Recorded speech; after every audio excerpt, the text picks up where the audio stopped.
সবাইকে আমার ইউটিউব চ্যানেলে স্বাগত। আজকে আলোচনা করব তোমরা যারা ক্যালকাটা ইউনিভার্সিটির আন্ডারে সেমিস্টার 5 কিংবা সেমিস্টার 6-এ পড়ছো এবং তোমাদের এডুকেশন রয়েছে। তোমাদের এডুকেশনের সিসি 7 যে পেপারটা তোমাদের রয়েছে, কারিকুলাম স্টাডিজ অর্থাৎ পাঠ্যক্রম চর্চা, এই সিসি 7 পেপারটা অনেকেরই কিন্তু সেমিস্টার 5-এর থাকে, আবার অনেকের কিন্তু সেমিস্টার 6-এ থাকে। সেমিস্টার 5 কিংবা 6 যাদেরই কারিকুলাম স্টাডিজ এই পেপারটা রয়েছে,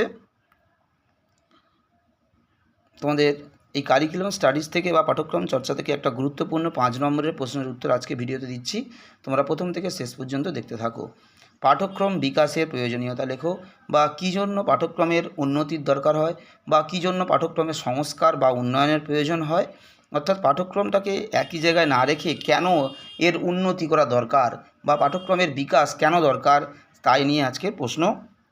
এই পাঠ্যক্রমের বিকাশের প্রয়োজনীয়তা মান 5-এর।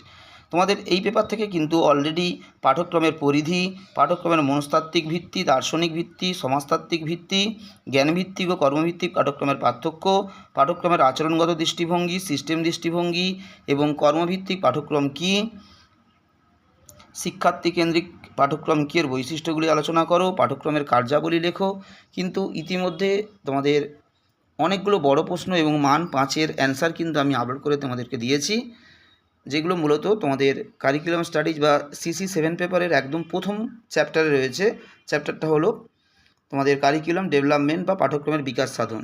এই চ্যাপ্টার থেকে কিন্তু বেশিরভাগ ইম্পর্টেন্ট বড় প্রশ্নগুলো এবং 5 নম্বরের প্রশ্ন কিন্তু আমি আপলোড করে দিলাম। এরপরের তোমাদের সিসি 7-এর যে 2 নম্বর অধ্যায়টা তোমাদের রয়েছে, কন্টেন্ট সিলেকশন বা বিষয়বস্তু নির্বাচন, এই চ্যাপ্টার থেকে বড় প্রশ্ন কিন্তু দেওয়া হবে। তোমাদের প্রথম বড় প্রশ্ন দেওয়া হবে, ব্লুমের বর্গীয়করণের সংশোধিত সংস্কারটি আলোচনা করো। পরবর্তী ভিডিওতে তোমাদের 10 নম্বরের এই প্রশ্নটা দেওয়া হবে। তোমরা যারা প্রথমবার দেখছো আমার চ্যানেল, অবশ্যই সাবস্ক্রাইব করে দিও, তাহলে তোমরা শুধুমাত্র সিসি 7 নয়, তোমাদের প্রত্যেকটা সেমিস্টারের বিভিন্ন সিসি পেপার এবং মাইনর পেপারের সাজেশান এবং অ্যান্সার সবই তোমরা কিন্তু চ্যানেল থেকে পেতে পারবে। সবাইকে নমস্কার।